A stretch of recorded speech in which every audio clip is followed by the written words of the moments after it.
मेरे प्रिय आत्मन, आज हम जानेंगे भगवान के लिए आंसुओं का महत्व क्या है। लीला पुरुषोत्तम भगवान श्री कृष्ण की प्रत्येक लीला संसार को किसी न किसी ज्ञान से अवगत कराती है। ऐसी एक लीला है जिसमें भगवान ने अपनी प्राप्ति के दो साधनों से संसार को अवगत कराया है। पहला, भगवान के विरह में बहाए गए आंसू, और दूसरा, शरणागति। मित्रों, आगे बढ़ने से पहले हम प्रेम से बोले जय श्री कृष्णा। महारानी सत्यभामा द्वारा भगवान श्री कृष्ण का तुलादान। एक बार द्वारका में भगवान श्री कृष्ण के पावन जन्म दिवस पर उनकी पटरानी सत्यभामा जी ने तुलादान करने का संकल्प किया। सत्यभामा जी की इच्छा थी कि वे अपने स्वर्ण आभूषणों से अपने प्राण प्रियतम श्री कृष्ण का तोलन करें। सत्यभामा जी सत्राजित की पुत्री थीं। सत्राजित को भगवान सूर्य ने प्रसन्न होकर स्यमंतक मणि प्रदान की थी, जो नित्य बहुत सारा सोना प्रदान करती थी। इसलिए सत्यभामा जी के पास स्वर्ण, मणियों व रत्नों का अपार भंडार था। इस उत्सव को देखने के लिए द्वारका के राजमहल में चारों ओर उत्साह और उमंगें हिलोरें ले रही थीं। शुभ मुहूर्त में सत्यभामा जी ने भगवान श्री कृष्ण के नीलमणि के समान कमनीय शरीर पर स्वयं के सर्कपूर मिश्रित अंगराग का लेपन किया और पवित्र जल से उन्हें स्नान कराकर सुंदर वस्त्र आभूषणों से सुसज्जित किया। राजमहल के प्रांगण में चांदी की तुला मंगाई गई। श्री कृष्ण तुला के एक पल्ले पर इस प्रकार शोभायमान हो रहे थे मानो साक्षात तप का ही मूर्तिमान रूप तुला के पल्ले पर विराजमान हो। दूसरे पल्ले पर सत्यभामा जी ने अपने स्वर्ण आभूषणों को रख दिया, लेकिन तुला का वह पल्ला हल्का ही रहा। धीरे धीरे सत्यभामा जी ने अपना समस्त स्वर्ण भंडार तुला के पल्ले पर रखा, किंतु पल्ला जरा भी नीचे नहीं आया। अंत में सत्यभामा जी के रत्न, मणियों और स्वर्ण के समस्त भंडार समाप्त हो गए।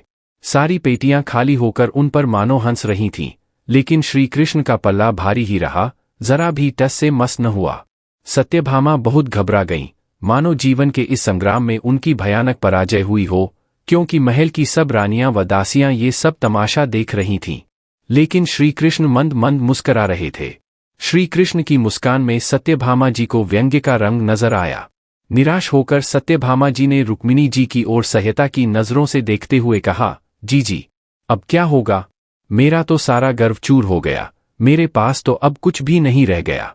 तुम ही कोई युक्ति निकालो। रुक्मिणी जी सहानुभूतिपूर्वक कहा, तुम मेरे आभूषण ले लो, परंतु मुझे विश्वास नहीं होता कि हमारे प्राणधन श्री कृष्ण स्वर्ण आभूषणों और मणिरत्नों में तुल जाएंगे।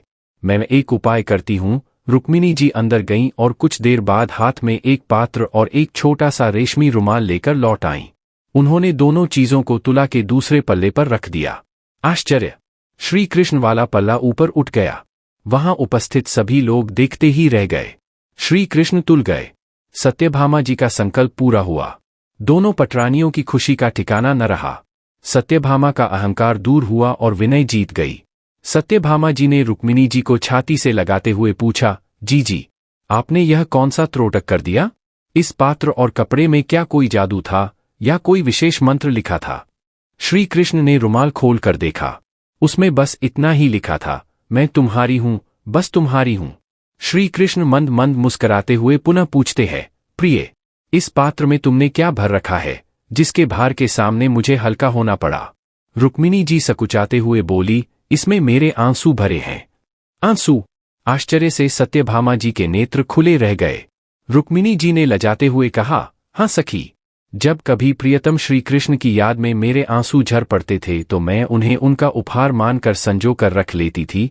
तुम धन्य हो जी। बस इतना कहकर सत्यभामा जी ने अपना मस्तक श्री कृष्ण के चरणों में रख दिया। भगवान के लिए बहाए गए आंसुओं का महत्व। भगवान को पाने के लिए जिनकी आंखों से अश्रुपात होता है, उन आंसुओं की एक एक बूंद की किसी चीज से तुलना नहीं की जा सकती है। अपने आराध्य के प्रति प्रेम की मात्रा जब हृदय में बढ़ जाती है, तब वह संभाले नहीं संभलती है।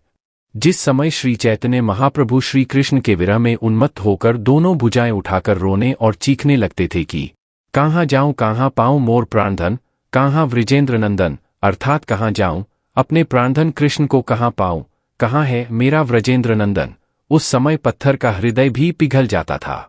उनकी आंखों से ऐसा अश्रुप्रवाह चलता था मानो पिचकारी छूट रही हो। 18 वर्षों तक महाप्रभु जी ने नेत्रों से इतनी जलधारा बहाई कि जगन्नाथ मंदिर में गरुड़ स्तंभ के पास का कुंड, जहां खड़े होकर वे दर्शन करते थे, अश्रुजल से भर जाता था। अंत में प्रेम से कृष्ण नाम लेते हुए वे तदाकार हो गए। भक्ति में आंसुओं का बड़ा महत्व है। भगवान का सच्चा भक्त उनको पाकर उतना संतुष्ट नहीं होता जितना उनके वियोग में आंसू बहाकर होता है।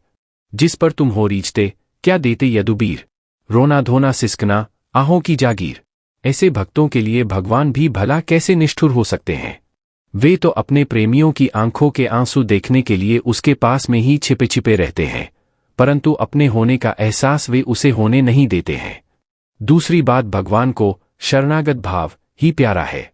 मनुष्य यदि समर्पित हृदय से उन करुणा सागर भगवान से केवल एक बार कह दे कि हे नाथ, मैं तुम्हारा हूं, वह भगवान को बहुत प्यारा लगता है।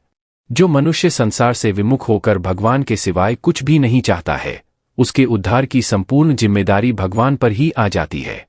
भगवान स्वयं उसके योगक्षेम का वहन करते हैं। केवट बनकर उसकी नैया को भीषण संसार सागर से पार कराकर सुरक्षित अपने धाम में पहुंचा देते हैं। उसे किसी प्रकार की चिंता करने की आवश्यकता ही नहीं रह जाती है। इस बात का आश्वासन भगवान ने गीता में दिया है। अनन्याश्चिंत्यन्तो मां ये जना पर्युपास्ते तेषा नित्याभियुक्ताना योगक्षेम वहाम्यहम्। इसी के साथ प्रेम से बोले जय श्री कृष्णा।